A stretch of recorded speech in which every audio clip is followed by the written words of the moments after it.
Bon, vu le genre, on devrait s'y attendre. Salut, c'est Xavier, bienvenue sur Watch Mojo français. Aujourd'hui nous faisons le décompte du top 10 des morts les plus tristes dans les films d'horreur. Nous publions de nouvelles vidéos chaque jour, alors abonnez-vous et activez la petite cloche pour ne pas rater la prochaine.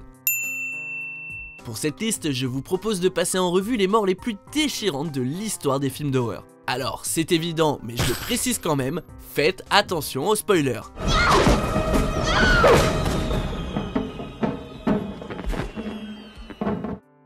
Numéro 10, Emmett DeWitt, 10 Cloverfield Lane. To answer with some dignity, or I swear to God you're going into this barrel while you're alive to feel it. It was me. En fait, combattre une invasion extraterrestre est peut-être moins dangereux que d'être coincé dans un bunker avec un fou. Après Cloverfield en 2008, cette suite met les aliens de côté et se concentre sur un groupe d'humains qui se cachent dans un bunker. Michelle a été kidnappé par Howard, joué par John Goodman, qui lui explique l'avoir enlevé pour sa propre sécurité, tandis qu'Emmett l'a supplié pour entrer. Mais après avoir appris que Howard était plutôt calé en enlèvement, ils tentent de s'échapper et se font choper. Emmett en prend toute la responsabilité avant d'être tué par Howard. Et en plus de ça, Howard dissout le corps d'Emmett dans de l'acide. Yark. I accept your apology.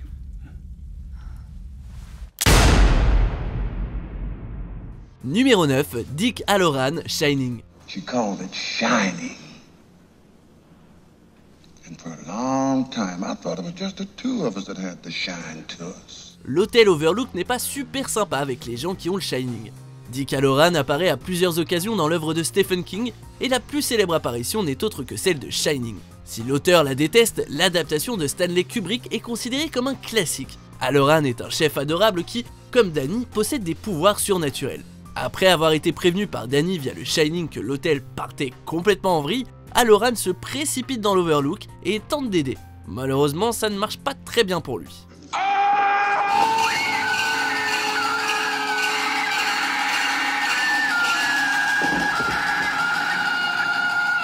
Numéro 8, Lee Abbott, Sans un bruit.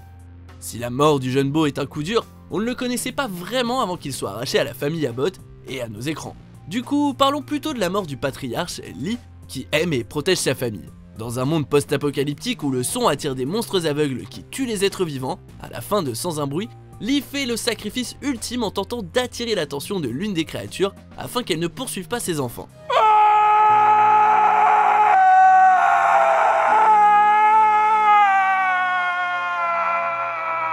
Ainsi, Regan et Marcus s'échappent et peuvent retrouver leur mère et le bébé avant de devoir se battre à nouveau avec elle dans la ferme et d'achever les créatures. Numéro 7, Nancy Thompson, Les griffes du cauchemar. Freddy a vraiment un sens de l'humour particulier. Le troisième film de la série se passe dans un asile qui abrite les enfants des gens qui ont tué Krueger à la base. Nancy revient du film original Les griffes de la nuit et tente de former une équipe capable d'éliminer Freddy une bonne fois pour toutes. Après avoir survécu à de nombreux affrontements, Krueger attire Nancy en prenant la forme de son père. Daddy? Crossed over, princess. Crossed over? Mais Nancy n'est pas n'importe qui et elle refuse la défaite, même après un coup de couteau fatal. Elle rend le coup à Freddy avec son propre gant. I won't let you die. I won't let you. I'm gonna dream you into a beautiful dream. Forever and ever. Numéro 6, Seth Brundle, La mouche. We'll be the ultimate family. A family of three joined together in one body. Dans le remake du film éponyme par David Cronenberg en 1986, on suit Seth Brundle, un scientifique aussi intelligent qu'excentrique qui détient la clé de la téléportation. Une fois qu'il se sent prêt, Seth décide de tester sa machine lui-même. Malheureusement, une mouche entre dans la capsule et son ADN fusionne avec celui de Seth. Alors que le film progresse, les capacités intellectuelles de Seth se détériorent lentement et il se transforme en une espèce d'hybride terrifiant.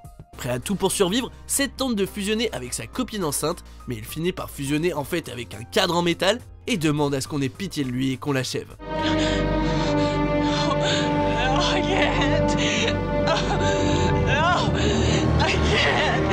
Numéro 5, Carrie White, Carrie au bal du diable. Au cas où vous en doutiez, maltraiter ses camarades, c'est mal, et ça peut mener à de terribles conséquences. Le film est tiré d'un roman de Stephen King et Sissy Spacek qui incarne le personnage éponyme. Malmenée par ses camarades et terrorisée par son horrible mère, Carrie atteint sa limite lorsqu'elle est couverte de sang de porc après avoir été élue reine du bal. Autant dire que tout le monde meurt dans d'atroces souffrances. Quand sa maman finit par la poignarder, Carrie perd le contrôle et brûle la maison alors qu'elles sont encore à l'intérieur toutes les deux. Morale de l'histoire, soyez sympas les uns avec les autres, ok ?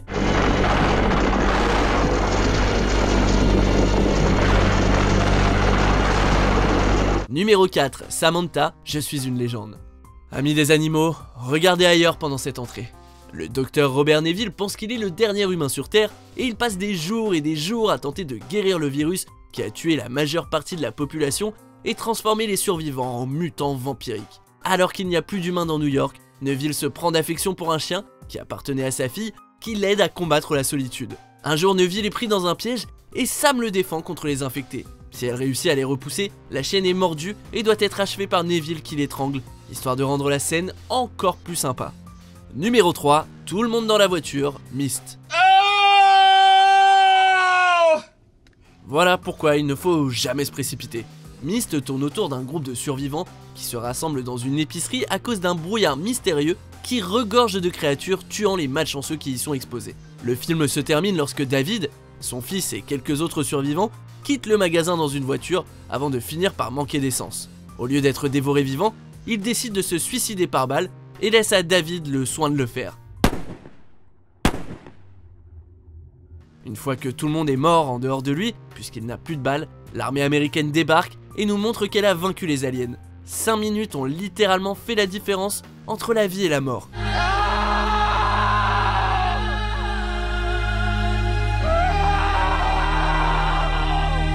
Numéro 2, Georgie Denbrough, ça. Oh yes. They float. Au moins, on sait que le bateau flotte. Dans les versions de 1990 et de 2017, ça, écrit par Stephen King, démarre avec l'une des morts les plus déchirantes de l'histoire de l'horreur. Georgie est un enfant adorable qui veut simplement jouer dans la pluie quand le bateau en papier de son frère tombe dans les égouts. Heureusement, entre guillemets, le clown Gripsou est là pour aider Georgie à retrouver son jouet. Mais leur amitié se termine aussi soudainement qu'elle a commencé lorsque le clown arrache le bras du petit garçon et l'attire dans les égouts pour le tuer. Tout ce que voulait Georgie, c'était son bateau en papier. You float too. Avant de dévoiler notre vainqueur, voici quelques mentions honorables.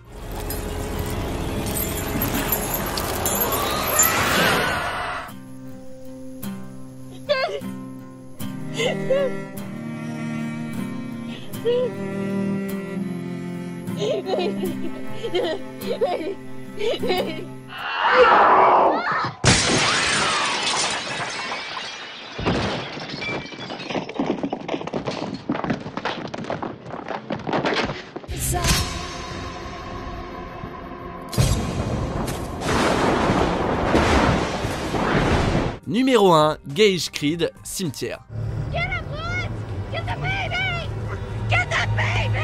Le deuil est quelque chose de très personnel, même si la plupart évitent de faire revenir leurs proches sous la forme de zombies dérangés. Louis est un docteur qui apprend qu'un cimetière est capable de ramener les animaux à la vie. Et la tragédie le frappe quand Gage, le fils de Louis, est renversé par un camion. Incapable d'accepter ce qui est arrivé, le docteur ignore les divers avertissements et ressuscite Gage en l'enterrant dans le cimetière. Le garçon revient en tant que zombie malfaisant et assassine sa famille à l'exception de son père. À ce stade, Louis n'a plus d'autre choix que de tuer Gage. Et je trouve que ce résumé est assez parlant en termes de tragédie.